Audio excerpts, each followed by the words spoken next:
Welcome to the 4sight Health Roundup podcast, 4sight Health's podcast series for healthcare revolutionaries. Outcomes matter, customers count, and value rules. Hello again, everyone. This is Dave Burda, news editor at 4sight Health. It is Thursday, December 14th. It's sunny and 40 degrees here outside of Chicago. It should be blowing snow, not cutting grass this weekend. Thank you, global warming. And thank you, Biden administration, for cracking down on corporate greed in healthcare. That's a mix of sarcasm, skepticism, and hyperbole. To talk about the government's latest healthcare regulatory interventions are Dave Johnson, founder and CEO of 4sight Health, and Julie Murchinson, partner at Transformation Capital. Hi, Dave. Hi, Julie. How are you guys doing this morning? Dave? Sarcasm, skepticism, and hyperbole. No wonder you're an award-winning journalist, Dave. Anyway, I'm doing great, and I'm looking forward to discussing how the corporate greed Grinch is stealing healthcare. Thanks, Dave. Julie, how are you? Well, I'm still trying to fit it all in and keeping WeWork alive, that's for sure. But it is definitely starting to feel like the holidays. But I just wish those retailers wouldn't start, at Labor Day. It kind of ruins the whole excitement of the season. Yeah, it is a 4-month run-up, that's for sure. Thanks. Now, before we talk about what the administration did last week, let's talk about your signs of global warming. Dave, what's the biggest change in your world that tells you climate change is real? It's frickin' December in Chicago, Dave, and I'm still running in shorts. Enough said. I couldn't agree more. Thanks. Julie, how about you? What do you see in your environment that says our climate is changing? Well, it has been sunny in Seattle in December, so that's weird. But last week, my mom texted me wondering if I was okay with all the rain in Seattle. And I thought to myself, yeah, they have been calling it an atmospheric river, but it's just rain. So I think it's the media. That's what's happening. For me, it's the snow. We used to get a few really heavy snowfalls a season that would shut down roads and public transportation. Now, if we get 2 snowfalls a season, they're usually less than 2 or 3 inches each. So why bother shoveling? I guess the good news is there are fewer Chicago heart attacks. Now, that was a holiday tradition. Terrible. Oh, yeah. Okay, let's talk about this new regulatory intervention announced last week by the White House. The Biden administration wants to lower healthcare costs by promoting market competition. I'm a big believer in market competition. Here's how the administration wants to do it. First, it wants to give federal agencies what it calls, quote, march-in rights, close quote, for drugs developed by companies that use taxpayer money to develop the drugs. If an agency like NIH decides that a company is charging so much for a taxpayer-funded drug that most patients don't have access to it, the agency can march in, take ownership of the drug, and license it to someone else who presumably would charge less for the drug and make it accessible to more people. The Commerce Department published a framework on how this would go down in the Federal Register. The public comment period on the framework ends February 6th, so you drug industry lobbyists better get cracking. Second, the administration announced 4 actions to, quote, stop anti-competitive mergers and anti-competitive practices by dominant corporations in healthcare markets, close quote. Action 1, create a cross-government public inquiry into corporate greed in healthcare. Action 2, identify anti-competitive roll-ups that evade antitrust review. Action 3, increase ownership transparency. And Action 4, increase Medicare Advantage transparency. That's a lot of action. Dave, you're a man of action and a market guy, so I'm going to ask you about the second part of the administration's plan. What do you think of the 4 actions? Will they work? And what would you do to make healthcare markets more competitive? Well, at 4sight Health, we like anything with the number 4 in it, Dave. You know that. I do. But reading the White House press release, it's easy to see that we're in election season. It's time to demonize big pharma and trickle down economics, and they do that with majesty, I guess. So even though I'm a markets guy, I recognize the need for appropriate and effective governmental regulation to protect the public safety and create level field competition. You really can't have effective markets without effective government regulation. That's definitional. Overall, obviously, the Biden administration believes there's massive market failure in healthcare, and that's hard to deny. And it's taking these 4 administrative measures, somewhat heavy-handed, to address that market failure. Let's look at them quickly individually. Cross-government public inquiry into corporate greed. I don't know what the Biden administration expects to find, but they will find a lot of evidence of corporate greed. The tricky thing is, we're human beings. You can't eliminate greed. The real art is channeling that greed to create value for customers. And I'm not sure that this initiative will do very much for that. Second one, the anti-competitive roll-ups. I'm okay with this. I'm glad that the Justice Department is making PE accountable, as well as their portfolio companies, for the strategy that seeks to optimize market concentration and the ability to, exercise monopoly pricing. Increasing ownership transparency. I don't think, as I've said before, consumers give a rip about ownership. What they want are better products and services at lower prices. I think, honestly, the liberal wing of the Democratic Party doesn't really trust markets to work for American consumers. So their knee-jerk reaction is to trust government more and trust our government to exercise regulation on behalf of the American people. And as we know, that's a dangerous game and often a recipe for economic disaster. MA transparency, a little more interesting. Obviously, data and pricing and outcomes transparency is a good thing. And this private administration of government-funded health insurance, like what happens in Medicare Advantage, I think will continue to be a fault line within the healthcare industry, but nothing will help more than making the markets work more effectively in and of themselves. So you ask what I would do. I can think of a few things, not surprisingly. First off, I'd tax nonprofit payers and providers. Let's stop the fiction that they're mission driven. They're businesses first. They can remain nonprofit, and to the extent they have profits, dedicate them to mission related activities.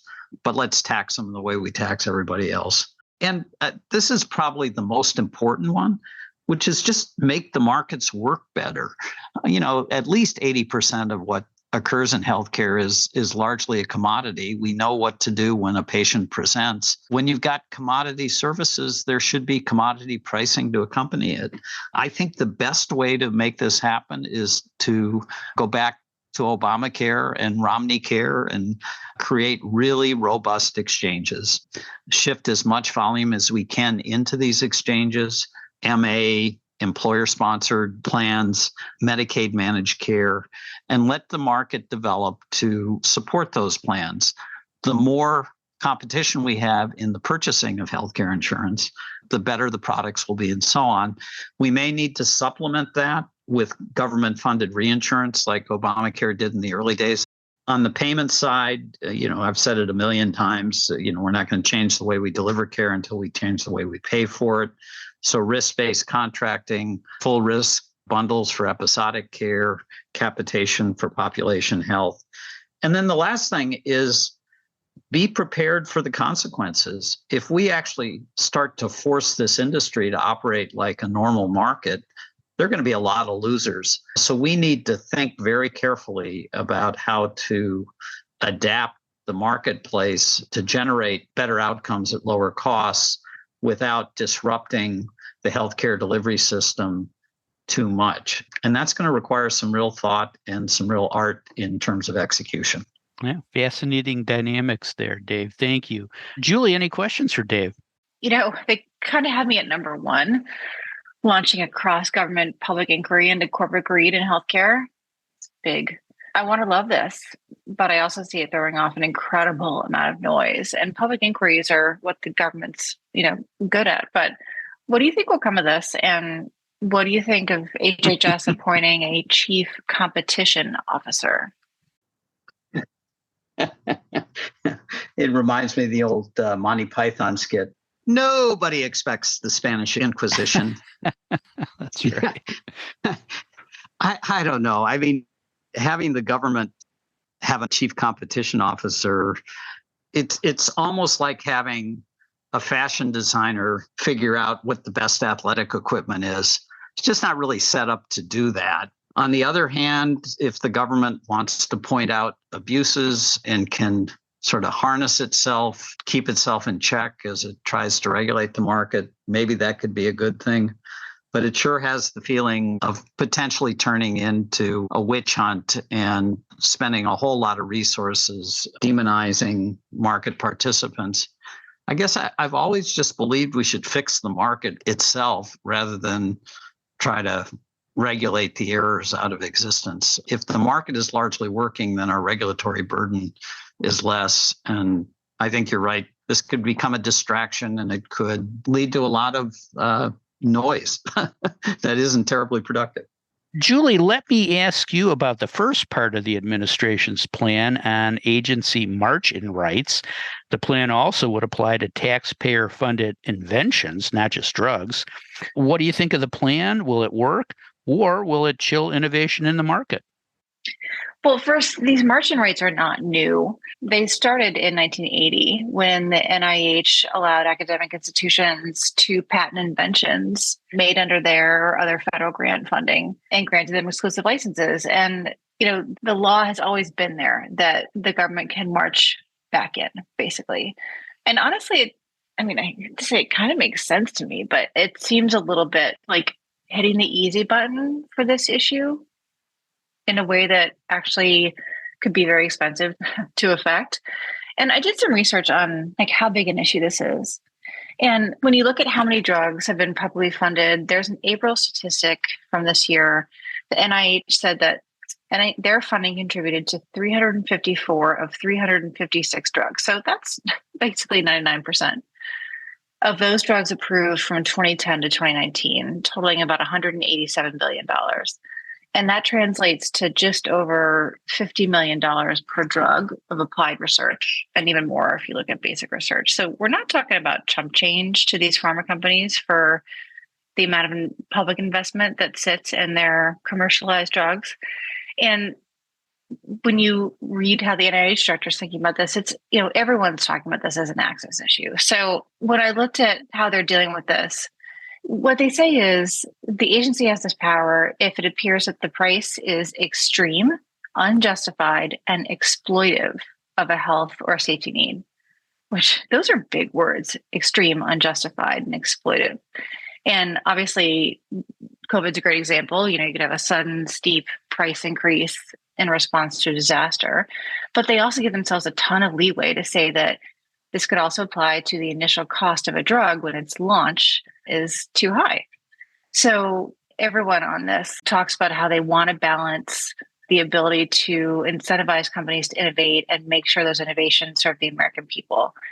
Gina Raimondo, U.S. Secretary of Commerce, is all over this with that message. Of course, pharma hates it, right? The Pharma Membership Advocacy Organization. And to me, it just smells a lot like a shot over the bow.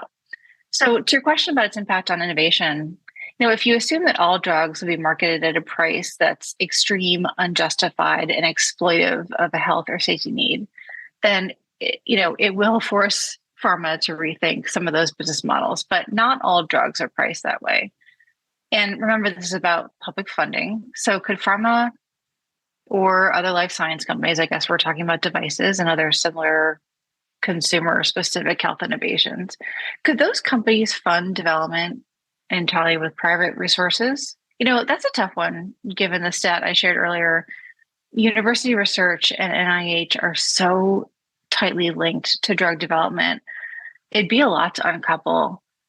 And I guess you could do it with the right strategy from the beginning, but that's not really how pharma works today. So again, I think this is a shot over the bow at high-priced drugs. And the comments that they receive on this will really be something. Yeah. Let's see if there's any action behind the threat. Thanks, Julie. Dave, any questions for Julie? Well, first off, Julie, I love the original research you've done here for the Roundup. That data on drug pricing is something I've never heard before specifically. So kudos on that. And maybe because of that, because of the extent to which the government is really the principal driver of innovation in drugs and devices, it's never really made sense to me that the FDA doesn't regulate prices when it grants patent protection to drug and device manufacturers. By not doing this, they're essentially giving these manufacturers the right to price their products at whatever the market will bear, hence the need for this march-in regulation. And this mechanism, the march-in mechanism, strikes me, as you were kind of alluding to, as a convoluted and probably inefficient way of exercising price control on patented products. Is there a better way? And if so, what is it? You'd have to pay me a lot of money for that. I'm happy to do that. So, yes, there is a better way. And why we don't actually have some sort of quid pro quo for public funding and what the public gets for that from a successful drug in a more material way. And for populations that where we're really concerned about access, if that's really what the headline is here, then there are ways to create access-driven mechanisms as part of an investment, right? That's private investors do this kind of thing all the time. So this is hitting some sort of weird regulatory oversight easy button that requires a lot of, retrospective analysis to really figure out what happened as opposed to proactive, strategy. Yeah, it's complicated. I'm not sure what to think about all of this. As a taxpayer, I want my money used for the public good, not for private interests. But as a market guy, I'm not sure I want the government all over my business plans. So we'll see how it all turns out. Great discussion. And now let's talk about other big news that happened this past week. Julie, anything else that we should know about? You guys might have heard a little bit about the ransomware attacks that were happening around Thanksgiving for health systems. And I just read a stat that they're impacting more than 88 million people in the first 10 months of 2023, ransomware attacks. So it seems like cybersecurity is up. Yeah, I think we'll be revisiting this topic early next year. That's great, Julie. Thank you. Dave, what other news caught your attention? Well, I think it was Aristotle, when he was laying out the rules of rhetoric, who said that when you've got logic and facts on your side, make a logical fact-based argument. When you've got logic but no facts, make a logical theoretical argument. And when you've got no logic or no facts, call your opponent names. That's essentially what I've run into in the last week. The governor of Minnesota, Tim Walz, has convened a task force to study the future of academic health at the University of Minnesota. And without my knowing it, a piece I wrote last spring, Academic Medicine, where privilege compounds organizational dysfunction, was part of the background reading for task force members. That article commentary must have hit a nerve with the university, because their number 2 administrator, Myron Franz, who's the SVP for Administration and Finance, wrote a very lengthy response that has become part of the public record for the task force. And rather than deal with the substance of my article, my commentary, in a respectful way, he basically called me ignorant and narrow-minded. And so I decided to respond. And that exchange is up on our website for anyone who is interested. But I will just tell you, it's never smart to poke a sleeping Wolverine. Shaking things up in Minnesota. Good for you, Dave. That's great. Thanks, Dave. And thanks, Julie. That is all the time we have for today. If you'd like to learn more about the topics we discussed on today's show, please visit our website at 4sighthealth.com. And don't forget to tell a friend about the 4sight Health Roundup podcast. And don't miss next week's show when we talk about the biggest healthcare stories of 2023. Subscribe now and don't miss another segment of the best 20 minutes in healthcare. Thanks for listening. I'm Dave Burda for 4sight Health.